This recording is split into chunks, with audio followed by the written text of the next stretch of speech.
So one of the things that I wanted to hop on and talk about today, given that it's the new year, the new you, all of this sort of thing coming up, is how you can maintain a clearer contact with reality. Because you see, many people will go to great lengths to distort and deny reality, which effectively is an attempt at adaptation, but it's maladaptive because if we're out of touch with reality, we're unable to actually respond effectively to changing circumstances around us. So I just wanted to jam a bit and hop on and talk through some concepts that I found very helpful for maintaining a close connection with reality, getting a kind of optimal grip, as we refer to it in ecological psychology. So hopefully you can put these principles to use for yourself in order to develop better focus, get your resources back so you stop wasting time and attention and energy and cash, and get a little more of what you want out of life. So let's start with the basics. One of the most fundamental principles of our psychological makeup is that when we're behaving unconsciously, when we're acting in a way that isn't deliberate, that isn't intentional, when we are not engaged to the fullest extent of ourselves, we take part in this strange process in which we replace external reality with internal reality. This is one of the 5 primary characteristics that Freud used to describe the unconscious, is that when we are immersed in this so-called primary process, we distort the world around us and we project all sorts of stuff out there. So we're not actually making contact with the world as it is, although some people would argue there's no such thing as a world as it is. But what we're doing in a state like this is we're encountering the world as we see it to be. And this could be more or less accurate, but you can imagine that if you haven't done a good amount of work to uproot some of your implicit biases, some of the automatic assumptions that you make, then in large part you're responding to the world here and now as if it were the world there and then, because our perception is historically informed.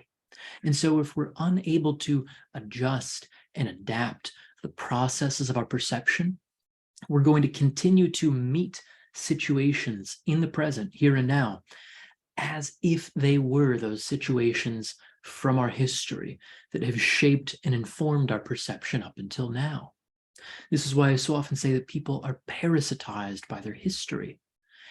All these perceptions that have formed in the past in relation to situations that were way beyond our control creep into and influence the way that we perceive and act right now.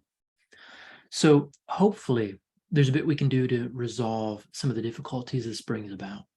And some of my background in terms of psychology is in the tradition of existential phenomenology.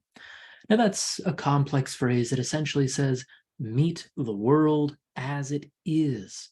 We're dealing with the concrete features of existence rather than all the kind of intellectual abstractions. And the phenomenological part of that says, well, in so many words, it's the speech of that which shines forth. It says that whatever it is that claims your attention is meaningful in some way. It's attempting to communicate something to you. And if you can get in touch with that communication, the world can teach you a whole hell of a lot that would otherwise escape your notice. So when I'm thinking in terms of the existentials and maintaining a close grip with reality, there are 3 primary features, things that apply to any sort of human being on Earth. And that's the fact that we are embodied, we are in a shared world with others, and we are ever and always unto death. You can't not have a body, you can't not interact with other people, and you can't not die in the long term. Now, you can hedge off dying as long as you're able, but eventually you're going to die, right? So with that in mind, these concrete existentials can really help us hone a more effective focus for what it is we give our time and attention and energy and cash to on any given day, any given week, any given month. Because if these are the essentials, the existential essentials of our lives, we really ought to be doing all that we can to improve the satisfaction that we get out of that state of affairs. So we might then consider just a quick assessment. Are you moving as freely as you'd like? And are you as comfortable in your body as you would like to be? It doesn't mean that you need to be capable of some insane acrobatic feats. One of the things we're going to touch on as we continue in this particular session is the idea that raising the floor is much more effective than improving your bests. This is a concept I picked up from a mentor of mine named Nick Peterson. Really worth checking out his material too. But it is far easier and far more effective in the long run to raise the floor than it is to make your bests better. Way more effective, way less effort. So, are you moving as well as you would like? You might also then have a quick gut hunch and check in with the state of your current relationships. Are you able to express yourself as freely as you would like? Are you engaged in the kind of meaningful encounters with friends, with loved ones, in your work? Is your social situation at the level that would satisfy you? And again, if not, it's not to say that you have to dramatically change everything about yourself, but can we figure out how to open yourself to a bit more love, a bit more freedom in your expression? That, given that it's an existential essential, is going to have a lot of influence on your quality of life over the long haul. And that brings us to this third existential, the being unto death. You will die. All of us will. So the question is, are you living life in such a way that you will minimize the likelihood of regret on your deathbed? Knowing that you only have one life and that many people on their deathbed do experience a great deal of regret, are you doing everything in your ability currently to hedge against that downside risk? Personally, I can't help but think that whatever heaven is, it's got to be something like meeting our last conscious moment of life with this sense of expansive openness, this sense of satisfaction, this receptivity to whatever comes next. And whatever hell is in comparison, well, that's got to be something like clinging to life with anxiety, meeting that last moment of conscious awareness with a sense of dread, regret, horror in the face of the unknown. So this, I think, it gives us some ideas for a good practice, a reliable practice that, again, doesn't solve all problems, but it raises the floor of the human condition. It hedges our bets against suffering and misery. We're no doubt going to encounter pain. That's an inevitability, but pain and suffering are wildly different. So let's talk a little bit more about how we can start to apply these ideas. There are two things that I'd really encourage you to keep in mind when you think in terms of these existentials. The first I touched on is raising the floor. And what this means is that you make the low points not quite so low. You do what you can so that the valleys never go quite as deep. And this, again, is much easier to do than obsessively focusing on making your bests ever better. For instance, not every month in your business can be a record profit month. It's just not possible. But there's a lot you can do to make sure that year over year, your lowest months are never quite so low. And what that means is that the rolling average over time works in your favor. You end up making more cash without a whole lot more effort. Likewise, in your strength training, you can never make every session a personal record. That would be insane, right? But you can do a lot to ensure that on your worst days, when you are at your lowest, your energy is lowest, whatever the case is, that you are retaining a kind of general physical preparedness at that point. And that GPP can be improved to an incredible degree compared with our personal bests. And again, what that means is that over time, you become more and more capable. Another way to think of this, let's say in a movement practice, is that when you are cold, no warm-up, no anything, no stretching, how physically capable are you?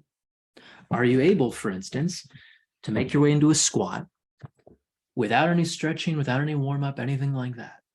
If you can increase your base level of physical ability without worrying about hitting a personal record over and over again, that's going to have a much greater influence on your overall quality of life.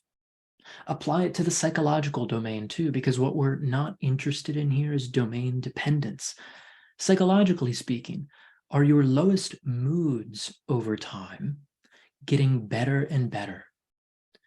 There is a huge mistake people make in terms of their psychological development where they think that they need to be more joyful all the time. And it's all right, but it neglects to consider things like, well, cancer or the death of a friend or the pandemic or all sorts of bad shit that can happen. Knowing that bad shit will happen, are we able to improve the bottom of our psychological experience to make it so that when we are at our lowest, those lows are never quite so low?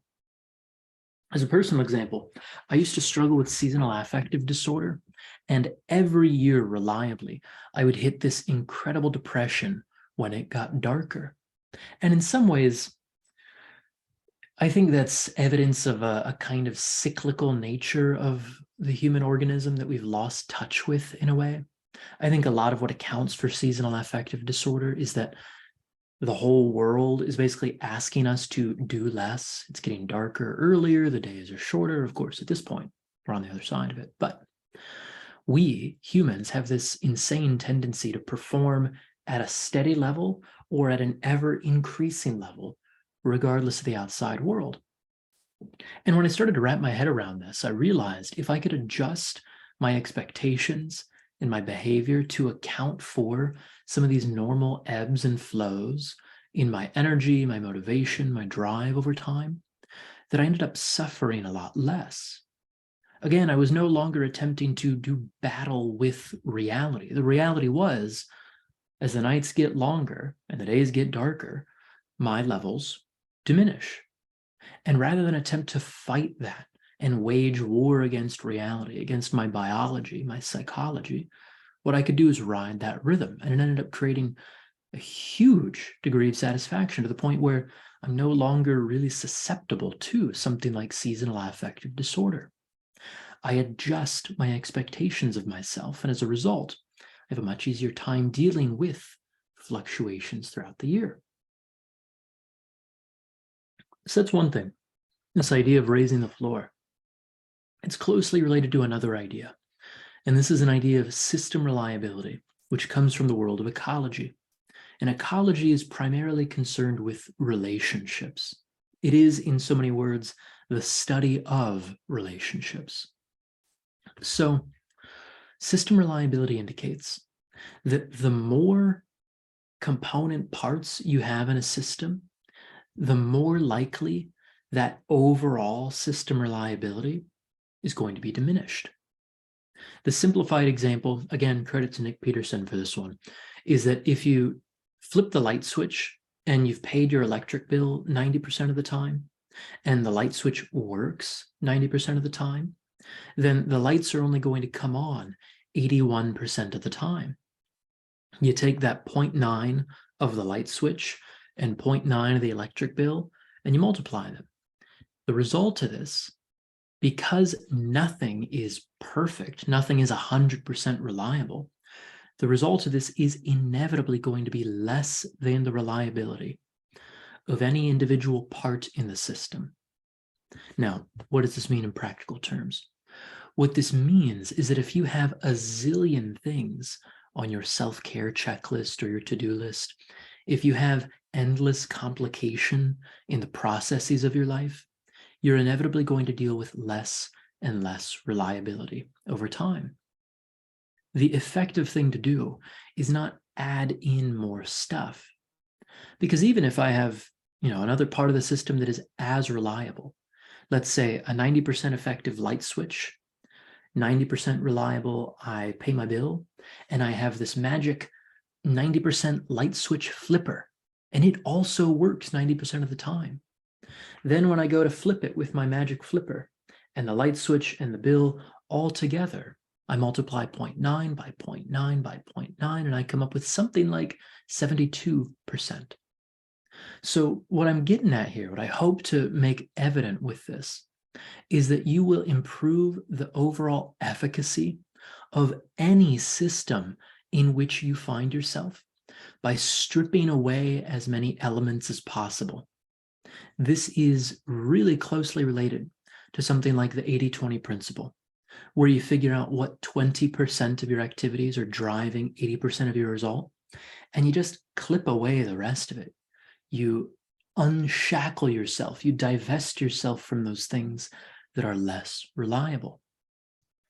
Now you can see that these two concepts of raising the floor and system reliability, they go very closely together. Because on the one hand, if you have this system that has many component parts, these component parts are going to vary in terms of their reliability relative to one another. Technical innovation, for instance, the machines in our lives, they're pretty damn near 100% reliable.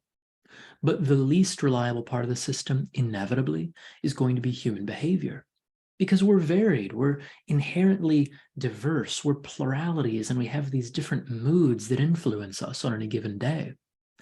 So if we can improve our own reliability, if we can skew the system to make it such that we are more reliable, the overall system is going to become much more reliable too.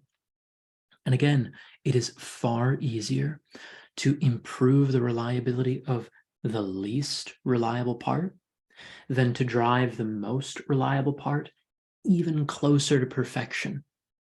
The difference between 50 and 55% reliable is way easier to close than the difference between 90 and 95% reliable. So just something to keep in mind there.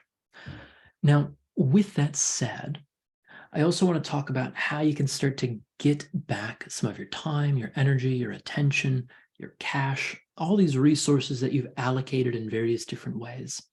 Because inevitably getting these things back makes you more and more effective at then deploying those resources in such a way that you're actually moving closer to what you want. So what I mean is this. Many people find themselves susceptible to the force of habit. This is just something that we as humans do. We engage in a thing, we become familiar with a thing, and that familiarity is a trap in and of itself. So what you could do is look around at just about any activity you're engaged in. It could be a mastermind group that you're a part of. It could be a romantic relationship you're in. It could be a friendship. It could be the kind of work you do, a project you've committed yourself to. It could be an exercise plan, a nutrition plan, whatever. Pick anything. In fact, it's worth applying this filter to everything. And ask yourself this: knowing what I know about this thing right now, would I still opt into it at this point? Or am I only opting in day to day out of the force of habit? This is incredibly effective because when we're honest with ourselves, we're likely going to realize there are at least a couple of things going on in our lives that, given what we know now based on our experience with that thing, based on the nature of the relationship as it has been revealed over time, we understand that there is no way in hell we would opt back in to do this right now. If we were starting fresh, just encountering the opportunity to take part in this thing, there's no way we'd do it. So I know a lot of folks, maybe you're watching this and given that it's the new year, you've committed yourself to something like, I don't know, the 75 hard, or you've got this restrictive diet, you've got this intense workout plan. It's all well and good. Go for it. But what I would also suggest is that if you're going through it and it sucks, it's fine to quit. Most people have such a hard time quitting things that are awful for them. It doesn't mean the things are awful. It means they're awful for that individual. It means that they are at odds with what that individual wants for themselves. So you might find, for instance, that you've committed to a particular workout and you're going through this training plan and it's fine, you're seeing results, all this stuff, but man, it takes so much freaking time. And maybe a few weeks in, you stop and you realize, if I had known that it would take this much time, or if I had known that I would be so sore the following days at the start, there's no way I would have signed up for this. Great. That's evidence that you can stop doing that thing. The incredible value of a cybernetic system like a human being is that at any moment, we have the opportunity to suspend our behaviors. And it's in that pause, it's in that suspension of habits that we truly experience the freedom of choice. Because if we're able to look around at a situation, say that I've engaged in a contract with a client, and I realize a couple months in, man, this client is such a pain in the ass. And if I had known what a pain in the ass they are when we had signed up, there's no way I would have taken them on as a client. At that point, I have the opportunity to act in accordance with what I know to be true for me. And this too is something that a lot of people struggle with. They'll get so caught up on expectations, they'll let guilt and shame kind of mire them. I talk in Steps to an Adaptive Identity, which, by the way, you can find a link to a copy of it wherever this will be posted. But I talk in steps about how humans develop in a field of promoted action. And that field, the boundaries, are set by shame. We encounter the edge of the boundaries and we experience shame, this profound collapse within ourselves. And we fail to mature out of that, such that guilt and shame, expectations, shoulds and oughts and compulsions, these things continue to rule our lives well into our adulthood, when we've really, hopefully anyway, when we've created circumstances where we can come into our maturity and make an autonomous decision. So again, I would really encourage you to consider your romantic relationship. Knowing what you know about this person, would you still choose to be with them, given everything that's happened thus far? Personally, I was thinking about this just yesterday, and I thought, God damn, yeah, the woman that I'm with, like, amazing. There is no way I would not choose this. Again, knowing what I know now over the past 6 years we've been together. There are other people in my life where I think, oh boy, knowing what I know now about how this arrangement is going, I would not get involved in the first place, which is a fine opportunity for me to then say no more to those particular situations. So again, this is not to shame or poo-poo or negatively judge those other people, those situations. They may be fine people. It may be a fine training plan. It may be a fine diet that you're on. But if it doesn't work for you, and the singularity, the exceptionality, the individuality of you, then it doesn't work. And what do you care if it works well for all those other people but doesn't work for you? Your concern ought to be figuring out what works for you. So opt out of the things that aren't working, and you will be amazed at the time, the bandwidth, the cash, the energy, the attention that you just immediately get back. With that, there was one other thing that I wanted to touch on in terms of maintaining a close grip with reality. Because again, we can have all sorts of ideas and fantasies and expectations about how we wish the world were or how we think that it should be. But our primary concern ought to be maintaining contact with reality as it is. Now, in the past, and I hope this will show up on the camera here, in the past, I've referred to a couple of diagrams developed by the psychiatrist R.D. Laing.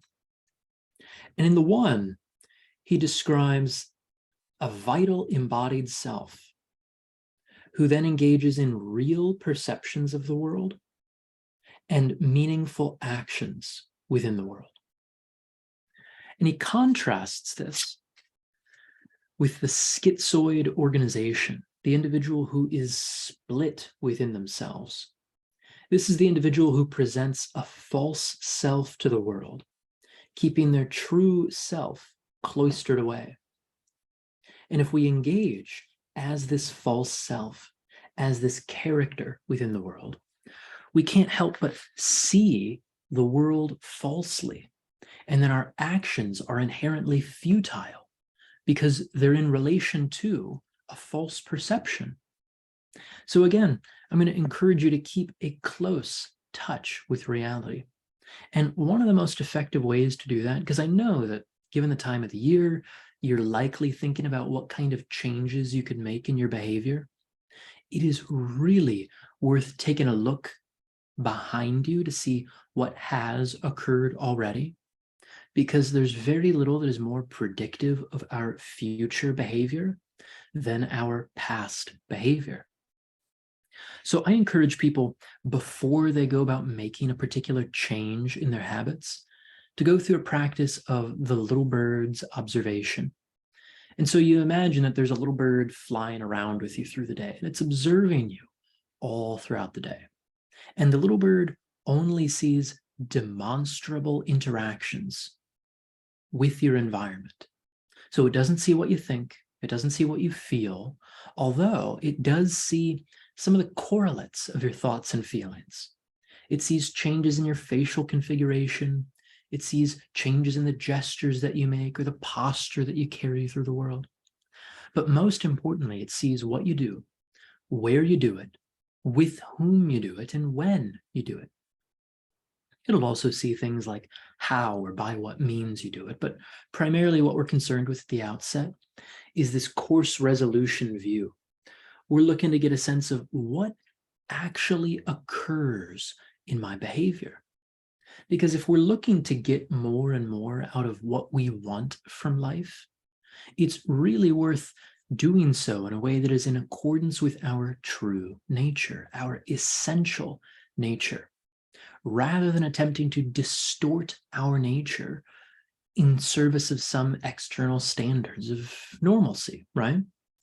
So you look at what you actually do on any given day. You look at, on any average week, for instance, the time of day that you wake up.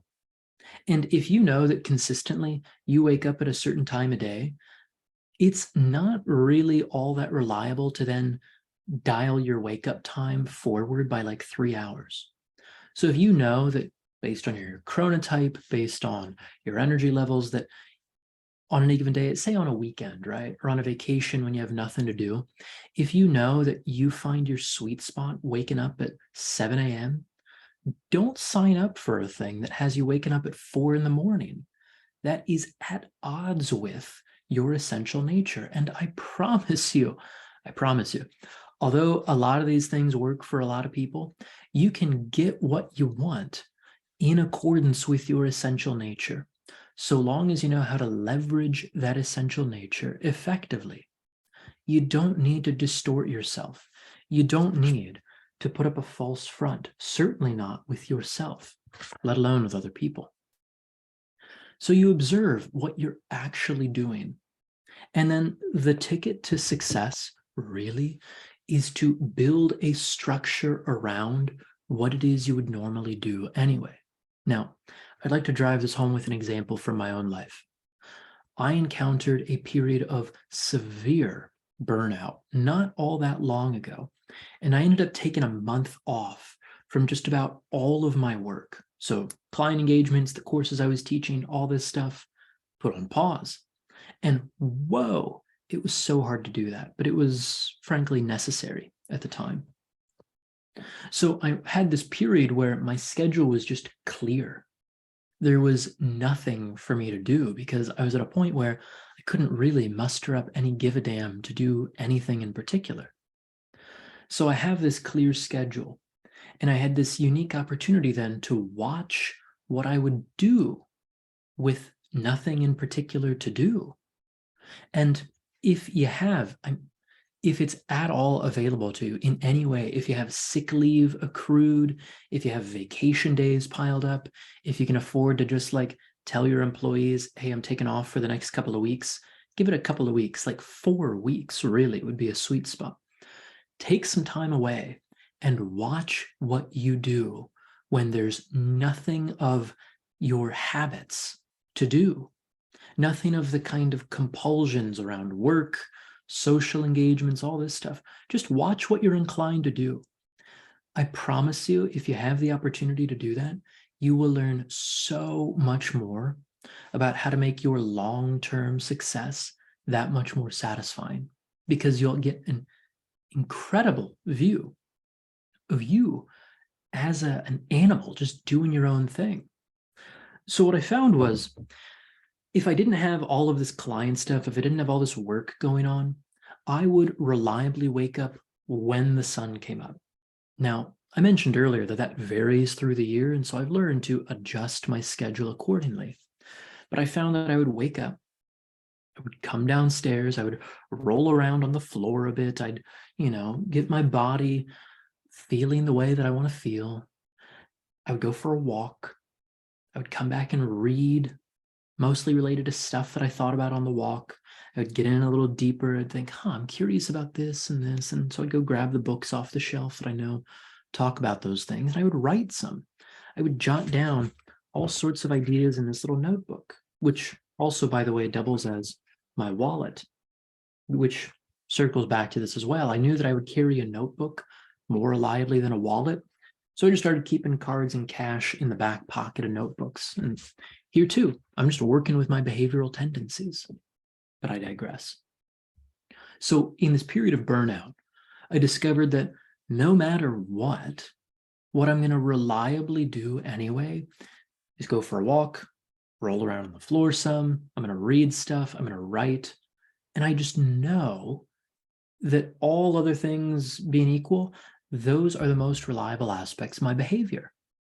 So what we ought to do, thinking in terms of system reliability, thinking in terms of raising the floor, is building a structure that leverages the reliable and expands upon it.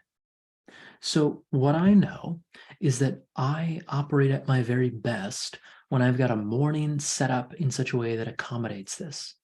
So under most circumstances then, barring a few very rare exceptional cases, I schedule nothing before 10:30 at this point.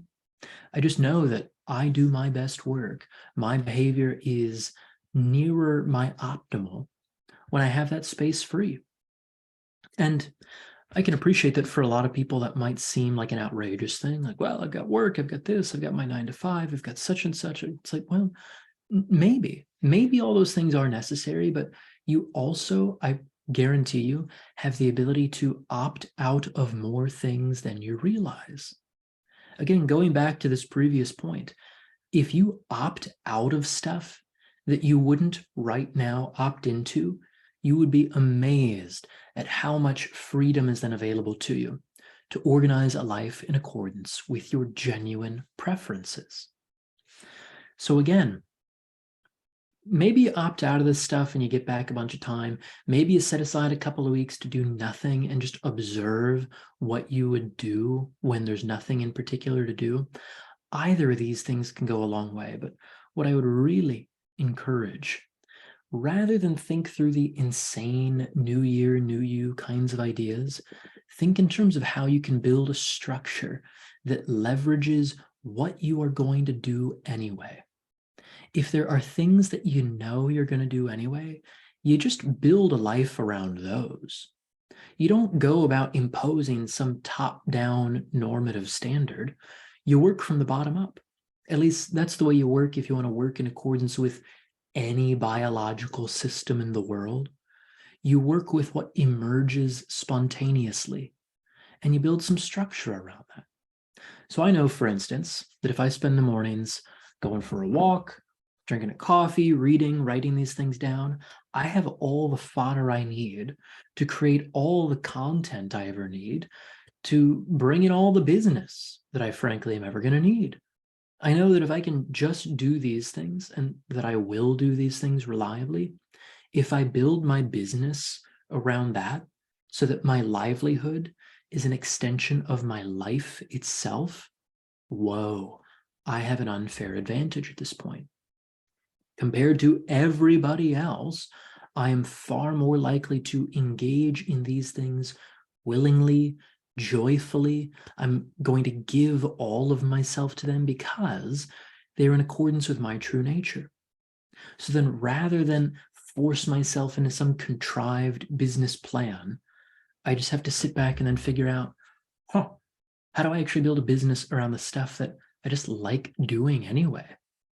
So at the very least, maybe you give a little thought to, what do you love doing currently? What do you love doing and what are you great at? Then you can simply figure out, well, who could benefit, who could derive value from what I love and am great at? And you figure out a way to bill them. It's as essential, it's as easy as that, quite frankly. So I know that what I'm going to do anyway is read all this stuff. I'm going to read about revolutionary theory. I'm going to read about psychology. I'm going to read about embodiment. I'm going to read about all these things. And I know that what I am great at is connecting the dots in new ways and distilling complex ideas into simple practices that then people can, let's say, wow, one of my clients, I love the way she phrased it. She says, cellularly embody this stuff, that we can get these ideas out of the lofty abstractions and into an embodied understanding. I know that I'm great at that. And I know that that is of incredible value to a good many people, certainly to people who don't have time to go through and read all this stuff because they're busy actually like living their lives, running their businesses, and they just want to get the benefits of the practice. I know that I can bill those people, and that way I can do what I love, leverage what I'm great at, and apply it to build a livelihood from the natural spontaneity of my life. Again, you might hear all of this and think, that sounds like a shit life. I don't want to do any of that. And that's fine. I don't care what you think about how I live my life. What I'm encouraging you to do is think about how you live your life and how you would live your life when liberated from the compulsions that have kept you domesticated thus far.